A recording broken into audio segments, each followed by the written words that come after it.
that it is important that you get accurate information, and so we are here to give that information to you. And with me this morning, I have Minister Desmond McKenzie, who is our Deputy Chair of our National Disaster Risk Council. He's also our Minister of Local Government and Community Development. We also have Minister Darrell Vaz, our Minister of Energy, Telecoms and Transportation, who is extremely important at this time. With us, we also have the person everybody wants to hear from, Mr. Evan Thompson, who is the head of our meteorological office here in Jamaica. Many people have said that they look forward to these briefings so they know what is happening, and I thank you all for tuning in. I thank the members in the diaspora for also tuning in and helping us to get the message to your families back home in Jamaica. So this morning we're going to have a quick briefing, and so I'm going to start with Evan Thompson. I need to acknowledge some others who are in the room. I want to acknowledge the head of ODPEM, Mr. Richard Thompson, who is here, and also the permanent secretary in the Ministry of Local Government and Community Development, Marsha Henry Martin, and they've all been here overnight. I also want to acknowledge the members of the media who are here. They have been here consistently with us. We want to thank them. They are here sleeping on cots. That's how committed they are to getting the news and the information to you, and I'm very grateful to them and thank them. I know it's difficult being away from your families, but know that we are grateful to you. Another person that I need to thank are the caterers. There are a lot of people here in the emergency center, and they need to be fed. And I want to thank the mothers team that's working to provide food. They bring breakfast, lunch, and they try to bring dinner too. And everybody who is in the emergency center is fed. We cannot do this without them, so I just wanted to acknowledge them also. So let's get started with the man of the moment, Evan Thompson.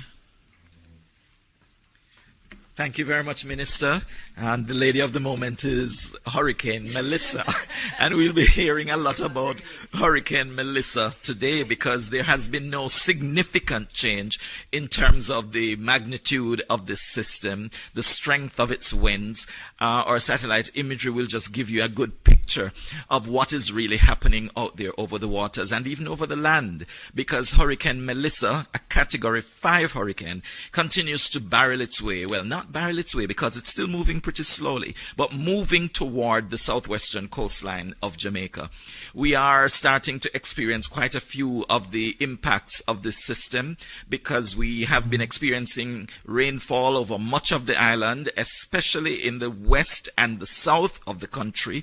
We've been having some periods of heavy rainfall, mostly moderate rainfall. There have also been gusts of wind and some sustained strong winds over sections of the island. The gusts, of course, going well into tropical storm force as we went through the night last night and as we have gone through this morning so far. We recognize that the system has not yet made landfall. The center is still some distance away from the coastline, just about 70 to 75 kilometers from the southwestern coastline, and it is still moving toward the north-northeast. So it is moving closer and closer to the coastline of Jamaica. I mentioned that it has been moving slowly, but it has been moving a little bit faster than it was previously because it's now moving at 11 kilometers per hour. That's just about 7 miles per hour. And it is expected to make that turn to be more in a direction, moving in a direction toward the northeast, which is a slight shift toward the east, more so than it is going at this time. So it will continue to move toward the island, making its entry on the southwestern coastline. We do expect, let me move this slide forward a little bit so you can see and get an idea of where we're expecting it to move. First, let me just point to those circles that you're seeing on the image. Where the center is located, the inner, I refer to it as the inner core, which is that orange area that's surrounding it. And then you have the outer band, of the greens that extend across the country, which is what most of us have been experiencing thus far. But the inner core that we speak of is that orange area that we expect to be making some impact on the island, and that's where the stronger winds are concentrated. Also, the heavier rainfall is in that general area. We did say that the system is a Category 5 hurricane at this time, and when it makes landfall, it is expected to still be a Category 5 hurricane. That means it will cause catastrophic damage, life-threatening damage. There is very little that can stop a Category 5 hurricane. And regardless of the where you are in the parish of Westmoreland or St. Elizabeth, if you are under the impact of those Category 5 hurricane force winds, you will be having significant difficulty even with infrastructure that's in the area. So ensure that you are in the strongest area that you can. The recommendation from the Hurricane Center is that you would have as many walls between yourself and the outside as you can, because it is important to reinforce yourself and to ensure that you are not left vulnerable to this system. We do expect that it will gradually be reduced in strength as it moves over the island. It will fall to a Category 4 maybe, and then Category 3 as it exits the country possibly. But in the meantime, when it makes landfall, which is expected, as you can see in this image here, to be somewhere near Parati in western St. Elizabeth, that's somewhat to the east of Black River. So it will most likely make landfall in the western part of St. Elizabeth rather than in the eastern part of Westmoreland. And then it will continue moving toward the northeast. That is the direction of movement that is expected. It will continue over the northern part of St. Elizabeth and then move into southern Trelawney. And the exit is expected to be somewhere in Trelawney rather than in St. Anne. It would be most likely in the eastern end of Trelawney rather than St. Anne, where it makes its exit from the island of Jamaica. Here we see the area, this area of orange shows the outer bands of the system, where we are expecting to be experiencing impacts. Heavy rainfall right across the length and breadth of Jamaica. Also strong winds across the island. The amounts of rainfall that we expect, we see here again, we indicated that we would have between 20 and 30 inches or 500 to 750 millimeters of rainfall affecting sections of the island. The area that is expected to be impacted mostly has been narrowed a little bit on the map. So you'll see that Jamaica's central parishes are most at risk and extending into the west of the island as well. And then some slightly lower figures are expected for the rest of the island, but still significant rainfall. 12 to 16 inches, 300 to 400 millimeters is nothing to scoff at. It's still a lot of rainfall, still expected to produce significant flooding. You might be saying that this system doesn't seem to be packing much of a punch because what you've been experiencing outside doesn't seem to be worthy of all the hurrah that we're creating about the system. But the truth is, it is still some distance away from the coast, expected to move closer and then move across the island, and that means that the impacts are going to be significantly greater than you've already been experiencing. Flooding is expected. Landslides are expected. Storm surge is expected. And of course, those strong winds we will not be able to escape, especially if you're in the path of this system and in the path close to the eye of the system. The rest of the island, I mentioned the Category 5 hurricane force winds that will be experienced over parts of St. Elizabeth and Westmoreland going into Trelawney, but we are expecting tropical storm force winds over the rest of the country. And so we all should be experiencing or looking out for the experience of tropical storm winds right across the island. Here we see on our picture some of the areas that are expected to be mostly inundated by storm surge that is also expected to come onshore. And this would be in those bays and inlets. In the area of Black River, we expect significant storm surge, although the center is now expected to be somewhat of Black River, so this might have to be updated slightly, but Black River will also experience storm surge. Storm surge could get as high as 13 feet. That's high. 13 feet is a couple of stories high.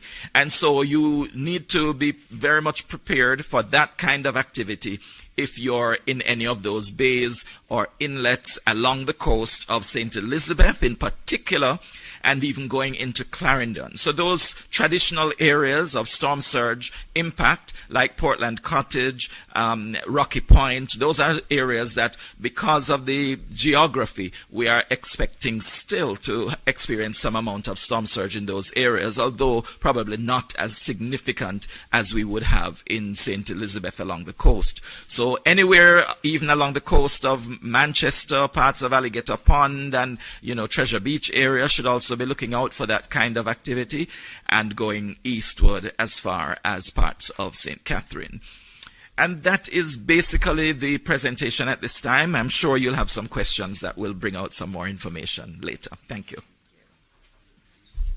Thank you so much, Evan. You heard it. It is strengthening and it is coming to Jamaica. I know we've been praying for it not to hit, but it is going to hit us. So we have to heed everything that Evan has just said. I'm going to ask if there are any questions for Evan before we go on to the others. Any member of the media? Okay, please go ahead. Do we have a mic, or you're just going to speak very loudly and I'll repeat it? Sure. Good morning. I think the mic is coming.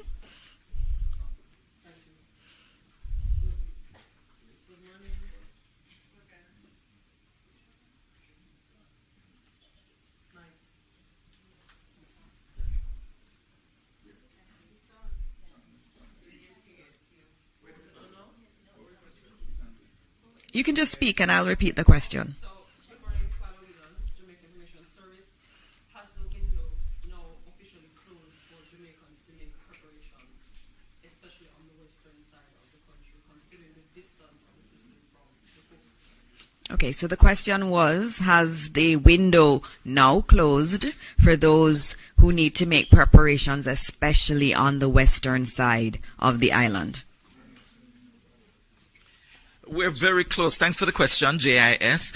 We are very close to the closing of that window. I mean, I would not actually say it's entirely closed, because there are a couple of things that you might be able to do right outside your doors that could reinforce your structures. If that is a possibility, when we have some level of calm, I have been hearing from persons in St. Elizabeth, in Manchester, who have indicated that they are getting quite some heavy rainfall and some strong winds, but there are usually some lulls, some periods of semi-calm that they can probably do something quickly on the outside and get back inside. So we would like to ask everyone to ensure that you keep yourself safe. Exercise extreme caution if you have to do anything immediately outside. But of course, as the system moves any closer, we will start to experience the eye wall of the system moving onshore, and then the eye will make its impact. And we do expect that that will occur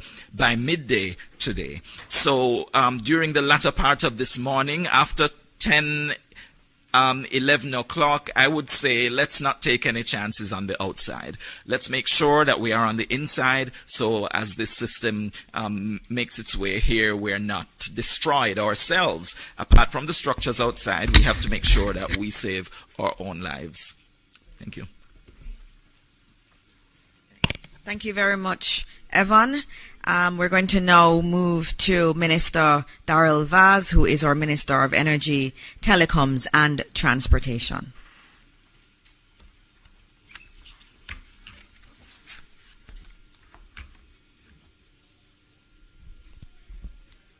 Morning, Jamaica. Prayers up. Let's start with JPS, which I know is on everybody's mind. The electricity grid has already been impacted by hurricane conditions, which have caused several power outages across the island. Several generation units, critical high-voltage substations, transmission and distribution lines across the island have been forced out of service by the hurricane-force winds and lightning. As a result, approximately 240,000 or 35% of JPS customers are without power. That's out of a possible 700,000. Mainly in the parishes of St. Elizabeth, Manchester, St. James, and Hanover. The status, generation, there is adequate firm generation online to serve our customers. No renewables are available. As I said before, Customers impacted, more than 75% of the customers in St. Elizabeth, Manchester, Hanover, and St. James are affected without electricity.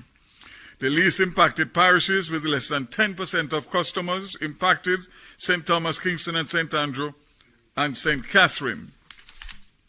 The majority of hospitals continue to be supplied with JPS power, except those in Manchester and St. Elizabeth, such as Black River, Mandeville, and Percy Junior Hospital. But I can confirm that they are operating on standby power, generator power. There is no plan at this point to shut down the grid. JPS crews continue to respond and restore critical facilities and customers where it is safe to do so. In the meantime, JPS is reminding customers to stay safe and take precautions to protect life and property. And most importantly, stay tuned to official channels of information, which include government and JPS, for further updates. As it relates to our telcos, I'll start with Digicel. 26% of mobile network is offline, predominantly due to the widespread loss of power. There's a further 209 sites running on generators and 9 on batteries. For our fiber-to-home customers, we are seeing 20% customers offline due to no power in their homes.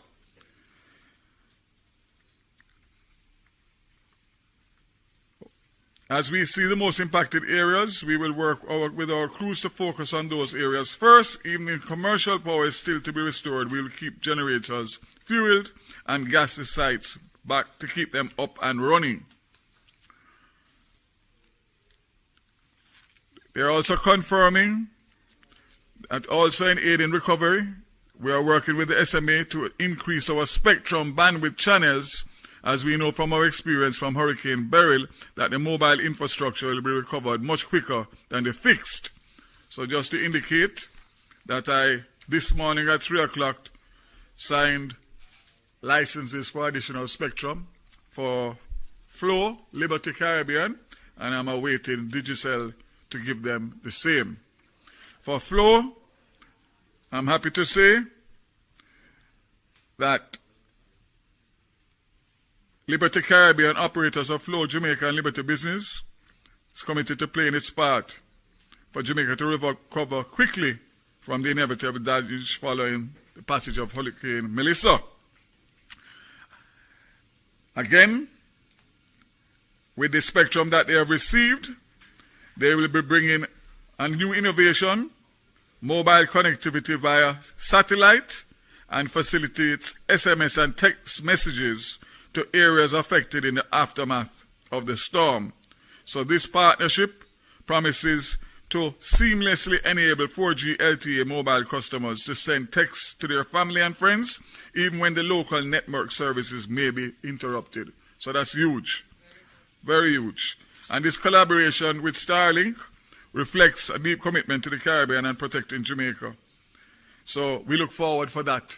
And we also look forward for Digicel to do the same, which will give us a lot more ability to communicate and to recover as quickly as possible. This one is the big important one now, and that is the airports.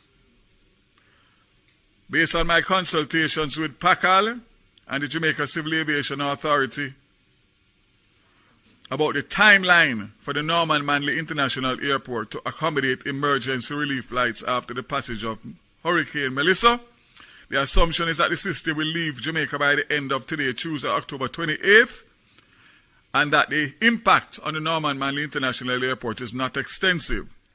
Both PACAL and JCA will use tomorrow, October 29th, to inspect and clean up the facility and restore the test equipment that have been decommissioned to accommodate flights.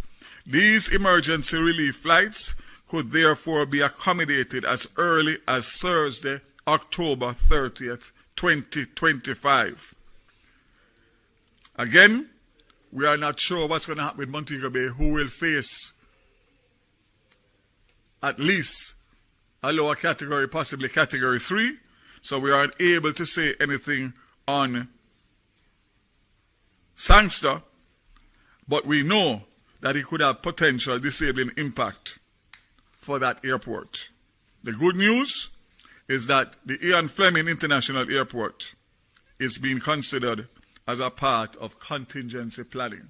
So it means that we could get into Ian Fleming with certain types of aircrafts, and that will help us significantly based on the distance between Ian Fleming and Montego Bay. Petrojam, following another meeting this morning of the refinery, Petrojam is turning its attention to deepening participation in the broader national multi-agency response. Fuel security plays a key role, as we know, and Petrojam is assuring that all 3 international airports, in addition to all airdromes, are at 75 to 80% capacity for aviation fuel. This will enable aircraft movement to resume immediately. In addition, Petrojam has 2 to 3 weeks supply of aviation fuel at its Kingston and Montego Bay storage facilities. So in accordance with international standards, we will follow strict safe storage and rigorous testing prior to reopening. Jamaica Civil Aviation Authority, the microwave system is in general is operational, with the exception of the links between Winchester headquarters and Catherine Peak, which is currently offline. All remote sites are operating on generator power. So this means that we will be able to accommodate relief flights, which the requests are coming in fast and furious. And as I said before, we spoke about Airports Authority. Finally, I'll just give an update on JUTC. And that was up to 9 o'clock last night, reporting 361 persons that were taken to shelters in several parishes. All road operations for JUTC ceased last night, with the exception of transport assistance being provided to essential services staff, such as hospital workers. JUTC's emergency standby teams remain in place at all depots. We will have some kind of disruption to some of the buses, because those buses that use CNG will not be able to be fueled immediately due to the fact that the plant has been decommissioned. But let me close by saying, once again, that government, as you have heard and will hear from Minister Mackenzie, we are dotting all the I's and crossing all the T's to make sure that we facilitate all that is required for the response that is going to come in relation to the rebuilding phase after this catastrophic hurricane. So I want to just say to you, those of you who are still not taking it serious, you have but a few hours. And as I said before, based on what Evan said, the low-lying areas are going to be badly affected. Seek to go to higher ground and protect yourself and be smart. Again, commit to be here right through. And of course, if we work together, we will get through this once again. God bless Jamaica and keep safe.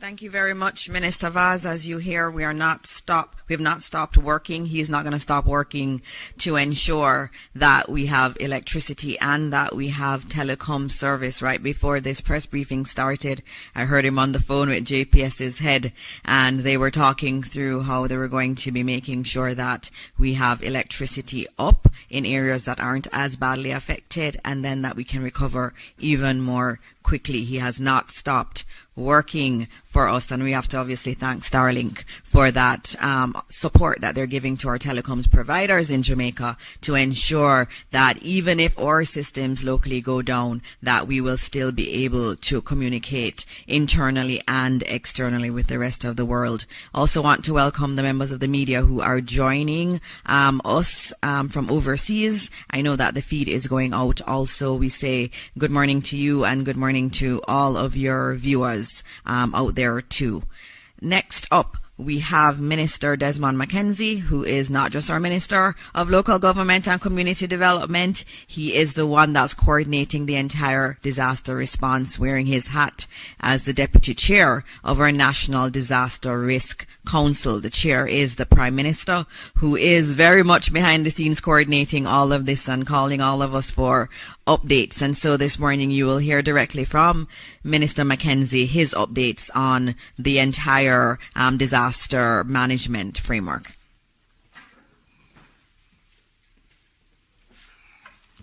Thank you, Minister Dixon. Again, let me commend you on the sterling job that you've been doing in presiding over these very important press briefing. Minister Vaz, Evan Thompson, my PS, Director General Acting, other support staff, and I want to acknowledge the team. The Jamaica Fire Brigade and the JDF was very active last night, responding to a number of calls to assist residents in sections of the corporate area. I want to, first of all, give an update on the state of shelters. Again, I want to repeat that all of the 800 and odd shelters are open. The numbers that I have presently speak to, of the 800 shelters, 382 shelters are occupied so far, with a total of persons within these shelters of almost 6,000 persons. Just to give you a rundown of the numbers in Kingston and St. Andrew, there are 45 shelters which are open with 581 persons. In Clarendon, 39 shelters with a accommodation of over 865 in Clarendon. Westmoreland, 33 shelters open with over 500 persons.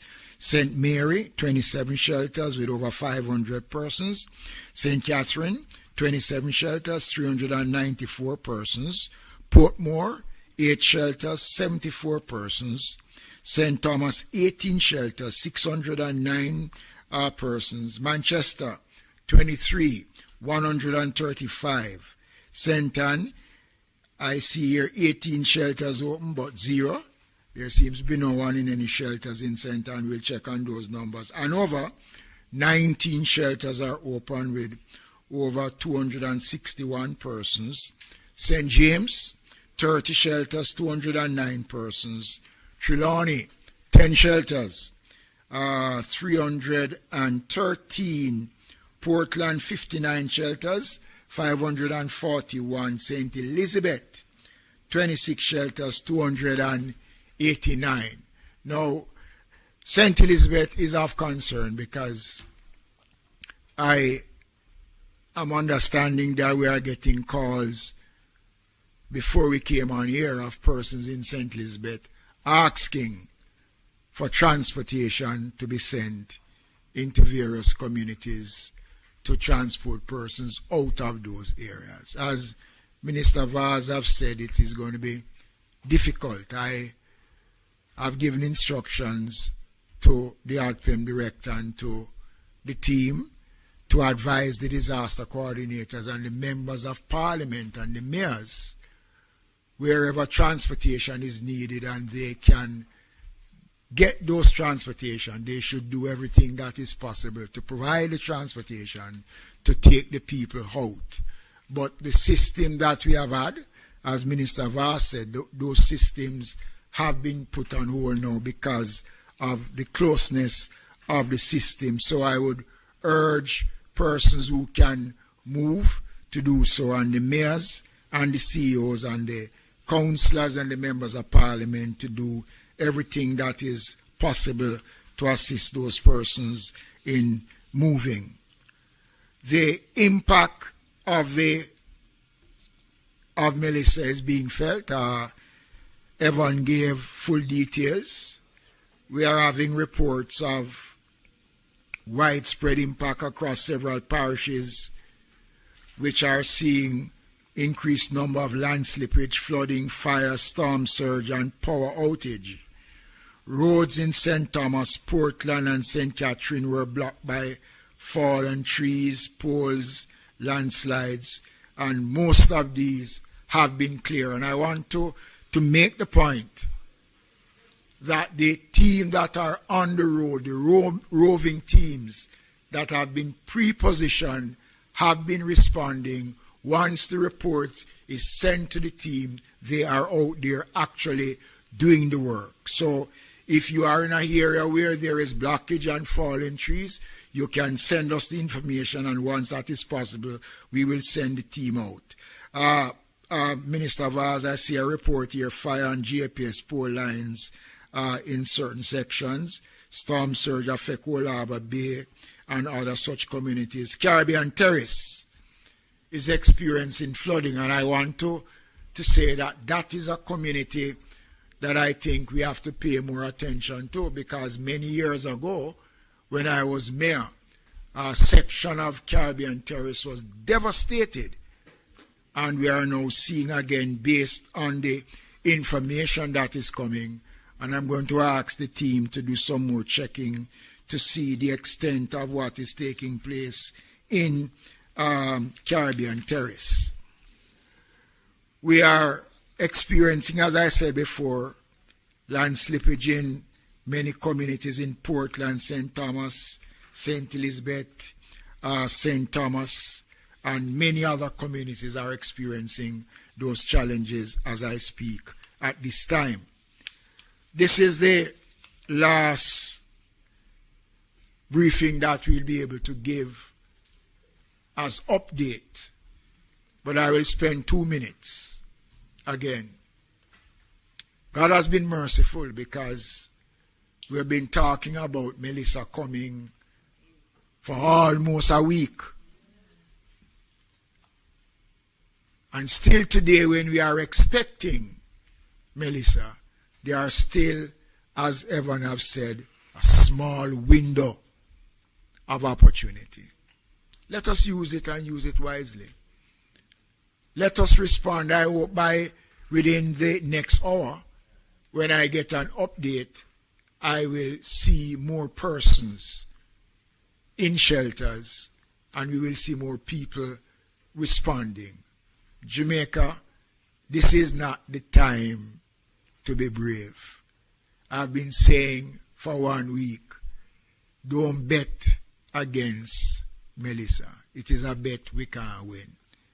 I want to close because the reports is short, and we want persons to go to do what they can do for themselves, their families. And I want to thank all of you who have left your homes and have been spending time here, camping out, members of the media. Last night I walked and I interacted with them before I went to bed in my little corner. And, it was commendable to see the media and other support staff leaving their families and things. And this is a commitment that we are making for the betterment of Jamaica. Already we have started, as I said from yesterday, to look at how we're going to map our recovery. We have to start to look at that. We can't wait until Melissa has come to start to say how we are going to prepare ourselves for the recovery. We have started to do that in the meetings that we have been having. But I want to thank the team. And I know that Jamaicans are grateful. And we are all praying for the best outcome. So as I said before, whatever windows are available, I am asking those, especially in St. Elizabeth and those areas, who can move to do so at this time. Thank you. Thank you, Minister Mackenzie. I just wanted to note, given that we have a lot of our members of the diaspora on, you've been asking a lot about how you can support Jamaica. Just noting that I'm very, very pleased this morning to announce the launch of our Support Jamaica website. It is supportjamaica.gov.jm. We've already been made aware of some nefarious individuals trying to collect money on behalf of Jamaica. We remind you that this will be the official site. if it doesn't have .gov.jm, it is not legitimate. It's not an official Government of Jamaica site. And so it will be supportjamaica.gov.jm, and it will be our online platform developed by the Government of Jamaica to mobilize support, to channel relief and coordinate recovery efforts in the wake of Hurricane Melissa. In it, you're going to have a donate now page where you can donate using your credit or debit cards, and you will also be able to give pledges. You also have all the information on ODPEM's bank accounts. If you want to do a bank transfer, you can do so there.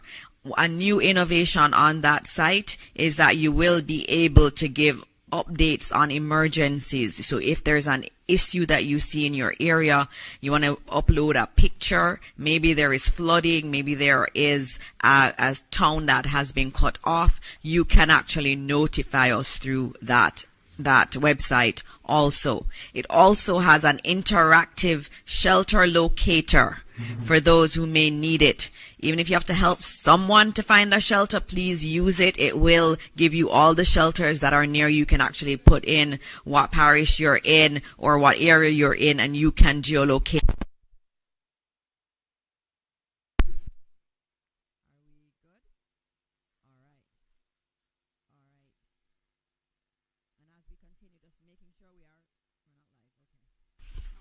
Oh, thank you. Thank you, Tony. All right.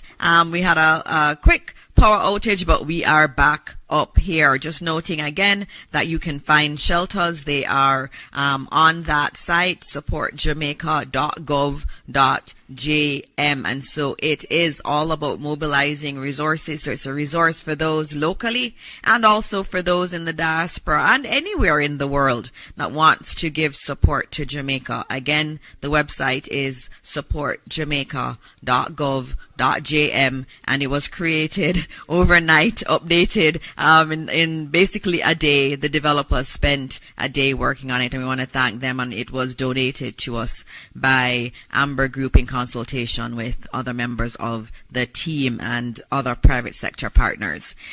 We are going to be opening up now for questions from the media. I know I already have one question that I need to treat with, which has to do with tourists. How many tourists are here on the island? The number I have from the Ministry of Tourism is 25,000. They issued a press release yesterday, and they noted that they are coordinating with all of the hotels. There's no need to worry. The Ministry of Tourism has its center that is in constant communication with all of the hotels, has been providing support, and so we are keeping those tourists as safe as we possibly can. And so I open up for questions. Zara, you're first. Good morning, everybody. Zara Burton, representing Reuters today. I would like to know, please, I realize that it is still early to talk about this, but I'm just curious if it is that, there could be any kind of comment about, search and rescue preparation. If there could be any kind of comment about if it is that you are in this hurricane and your shelter is compromised. Is there any advice on, I don't know if ODPEM can give any advice on safe rooms to go to, just any practical advice to residents who may be in this hurricane and in very perilous situations during and post? Thank you for that question, and we're going to get you an answer. Let me say that the Jamaica Defense Force and the Jamaica Constabulary Force are members of the National Disaster Committee, and they sit in the command center during the operation. So any request that comes in for search and rescue will be undertaken by the Jamaica Defense Force along with the Jamaica Fire Brigade, because they are a part of the National Response Team, and they are present, and we have equipments that are pre-positioned prior to the passage of Melissa that will be able to respond. So in a nutshell, yes, we are in a position to respond, and once the request comes in, the team will be ready to go. We have boats helicopters, you name it. The government has equipped the Jamaica Defence Force, especially with a number of helicopters. The Jamaica Fire Brigade have a number of boats that can be used on land and can be used at sea for rescue operation and search operation. Minister, I think there were some questions around tips, I think, between you and Mr. Thompson in terms of tips for persons. I know you're an expert in this area. Yeah, thank you, Minister. Very difficult in terms of tips for Category 5, but nonetheless, I think one of the things that we have to do is to ensure that, as was said before, that we are doing most of the preparation going in. In terms of tips, we have always said that person should try as best as possible to bring a lot of stuff already outside, inside. We don't want a lot of stuff that you have loose stuff outside. Especially, Minister spoke it about construction sites. A lot of those things can be used as missile in the system. So you try to bring a lot of those in as best as possible. Try to secure your animals. If you're inside, you stay in between walls that are not close to your outer walls in terms of your structures, because if your structure is not sound enough, those will go. A little bit better, I think, for persons who have multi-story facility. If your roof goes, you can go on the lower part of your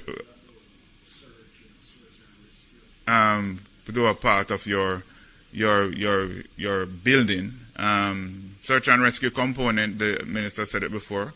The teams are out there, but what we are saying in terms of tips as well, which was said before, and I will enforce it again, get into the shelters, because in terms of search and rescue, we can't do search and rescue in the heights of a system. Persons need to get away from the coastline, away from low-lying areas that are prone to flooding, and ensure that you are in safe, elevated areas to ensure that you are safe from all the dangers of coastal waters and riverine waters. And as best as possible, ensure that on the inside of your property, you are staying in between double walls. So if your outer wall goes, you're a little bit protected, and stay downstairs if you have a multi-story facility. Thank you. Okay, thank you, Mr. Thompson. Thank you, Minister Mackenzie. I think we're going to go to Nationwide News now.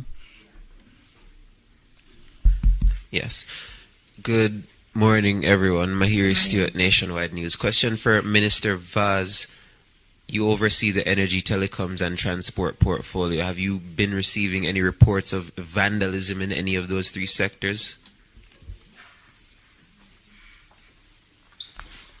Thank God, nothing so far, and I hope it remains that way. Nothing so far. All right, Television Jamaica. Yes, Minister Vaz, Andrea Chisholm from TVJ. Quickly checking on the JUTC buses. I think you mentioned that the CNG plant has been decommissioned, so I'm thinking that 60 or so about of the 93 buses that came in operate on CNG.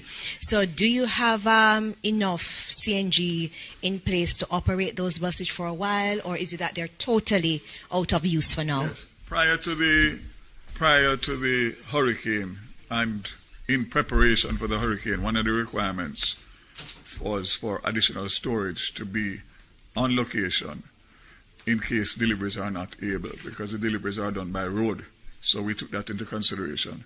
So I'm hoping that the plant will be able to be recommissioned in short order, but there may be, depending on the level of damage, some disruption in terms of the full fleet, but we will have enough to do what we need to do. Nationwide once again. Question to Evan Thompson. We know the effects that we're expecting in terms of the hurricane force winds and the tropical storm force winds on the outer side of Melissa, but in terms of the eye, because that's obviously going to pass through the country as well. What kind of conditions can persons expect during the eye of the hurricane? I know things are kind of calm now in certain areas. Are those persons within the eye supposed to expect similar conditions? Thanks. That's a very good question, Mahiri. It's important for us to understand what happens when the eye is expected to move across your area. First of all, the eye itself is a calm area in the center of the storm. So as that moves over, it will appear as if it's all done. It will be a clearing. There will be very little cloud cover. There will be very little wind. And so it will feel as though the storm has passed. And it's a good feeling. And so a number of persons would want to take the opportunity to get some quick repairs done, especially since the eye extends a few miles actually in diameter. So, it would take a little while to pass over you, and you could have some time of break. But before the eye gets to you, you would have passed through one of the most intense parts of this hurricane. It means that you will experience wind speeds that are approaching 300 kilometers per hour. This is round about 185 miles per hour. That's what the system is packing as a Category 5 hurricane. And much of that will be within the eye wall. In that eye wall, which is that area that surrounds the eye, you will have that most intense wind speeds, but also the most torrential downpours of rainfall. So that area will pass from the coast right across as the eye moves. Of course, that is the protective area for the eye that moves along with it, all the way from the southwest of Jamaica to the north central part of the island. So you will experience those intense conditions before the calm, and then after that calm, you will experience it once again, unfortunately, and the winds will be from the opposite direction. So if it was coming to you from the east, it will now come to you from the west after the eye. If it was from the north, it will come from the south after the eye passes. It's always from the opposite direction after the eye passes, and you have to prepare yourself for that.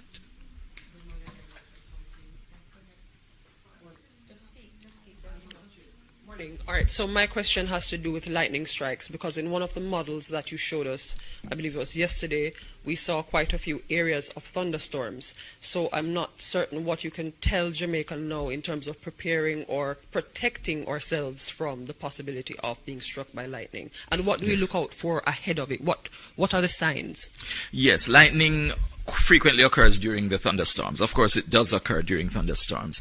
And thunderstorms will be part of that intense area of the shower activity.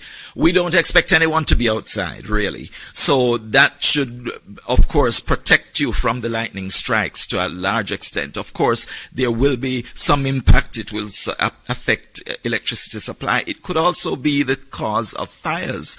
And so it's important that that is also monitored. I'm sure the fire brigade is alert to that, that there could be fires that are generated because of the lightning strike. So that is one of those hazards that actually accompanies hurricanes as well. We don't talk much about tornadoes either, but actually we do have small tornadoes that develop in hurricanes, and that is something that people need to also be aware of. Whenever hurricanes move over, generally you have those smaller scale cyclonic events that are tornadic. Well, tornadoes develop within these systems, and that could also be a source of danger for residents as the system passes over. They don't last very long for our area, but they are a real possibility. Not just a possibility, they actually occur and have occurred in Jamaica in the past. Possible for particular parishes more so than others, considering where this system is projected to travel? I believe in most cases when you have those events, it would be in the lower lands, in the flatter lands, and not so much in the hilly terrain. However, we should be prepared. I mean, in the larger scale of things, we're dealing with a hurricane with huge winds, massive winds, but at the same time, you could have the resultant effect of additional with the smaller scale events taking place within it. Thank you. Another quick question to Mr. Mackenzie. You were clear, Mr. Thompson. Thank you. Very quickly, Minister, you mentioned that the JDF and JCF were responding to calls in the corporate area. Just trying to get some details on that. Is it that persons were now evacuating or any flooding or anything? No, not anything major. Just assistance that was required of them, and they have responded as they would normally do. Because remember now, the command center carries every critical area of government that forms a part of our disaster response mechanism. So once the information is fed into the command center, we will go out to see what is required in terms of why a request was made.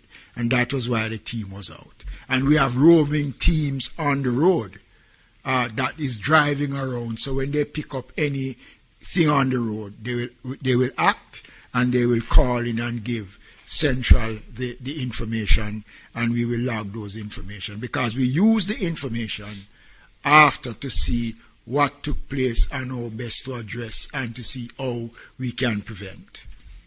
Yes. And question from Nationwide: Have you been updated in terms of the readiness and the preparation for places such as prisons, children's homes, and homes for old persons? Well, as I said before, the security forces sit on the National Committee. So everything security-wise, and we don't discuss the security aspects of the prisons and the operations of the police and the military, because that is confined, and you know why that has to be confined. The Ministry of Labour and Social Security, we work with all the ministries are involved. So children homes and the infirmaries and everything is taken care of in the general scheme of things and planning. And inspections are done to these facilities to ensure that they are up to standard. Ask you one more question. Could you just comment on why it is that at first we were facing a multi-day event, and now you're saying by this evening it will go? Could you just at least address that little thing? All right, we're going to have to, this has to be the last question, because we do have to get the teams who need to get home safely. And so this is the last question, and I think you had answered it, Evan, before, but come. Yes, this event has been multiple days that we've been experiencing it. This passing of the passage of the eye across the island will not be a full day. However, the entire event, we've been experiencing this for over a week, and this is part of the system that has been impacting us. It has been for a few days already, and will continue for another few days, because after the eye passes, we will have another maybe 2 days before we actually see a clearing. All right? Thank you. All right. Thank you very much. So we are at the end of this press conference, just reminding everyone that if you want to support, we have international media that's streaming this live. If you want to support Jamaica, please go to supportjamaica.gov.jm. We're already receiving reports of flooding in St. Elizabeth. So all of you who are on the path that Evan has given us, please make sure you are getting to safety. It is becoming late to get to safety. The entire country is going to be affected. But as we said yesterday, we know we will get through this. Evan has said that this cloud and this wind and this rain will last for a couple days. But after that, we will rise again as a resilient Jamaican people. And so as we leave today, we continue to pray for this beautiful country, pray for those who are in the path of Hurricane Melissa, that God will guide them and God will keep them safe. Thank you all, and God bless Jamaica, land we love.